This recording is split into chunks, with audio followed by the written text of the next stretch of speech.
नमस्ते, यहाँलाई मेरो यस युट्युब च्यानलमा स्वागत गर्न चाहन्छु। आज म तपाईलाई एकदमै महत्त्वपूर्ण कुराको जानकारी दिन चाहन्छु। भिडियोलाई अन्त्यसम्म हेरी साथ दिनुहोला। आज म तपाईहरुलाई ओम मेगाश्री फार्मास्युटिकल्स लिमिटेडले यही मिति 2081 फागुन 27 गतेबाट साधारण शेयर आइपिओ बिक्री खुल्ला गर्न लागेको छ। म त्यसको बारेमा तपाईलाई संक्षिप्त रूपमा जानकारी गराउन चाहन्छु। आइपिओ निष्कासन गर्न लागेको कम्पनी चाहिँ ओम मेगाश्री फार्मास्युटिकल्स लिमिटेड हो।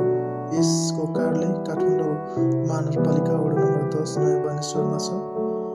निष्कासन खुल्ला हुने मिति 2081 फागुन 27 गते छ भने निष्कासन बन्द हुने मिति चाहिँ 2081 12 को महिना 3 गते छ।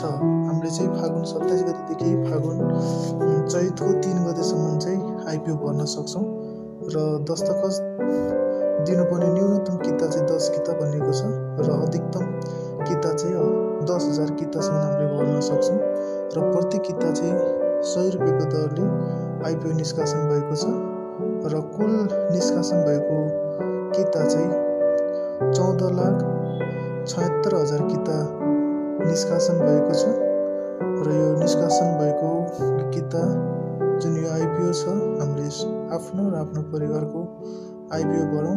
यदि आफ्नो परिवारको आइपिओ डिमेट अकाउन्ट मेरो शेयर छैन भने त्यो बनाएर तपाईले भर्न सक्नुहुनेछ र आज हामीले गरेको 1000 रुपैयाँको लगानी पर्यो भने चाहिँ हामीलाई यसले राम्रो रिटर्न प्रतिफल दिने भएको हुँदाखेरि चाहिँ सबैजनाले चाहिँ आइपिओ भर्न म अनुरोध गर्न चाहन्छु।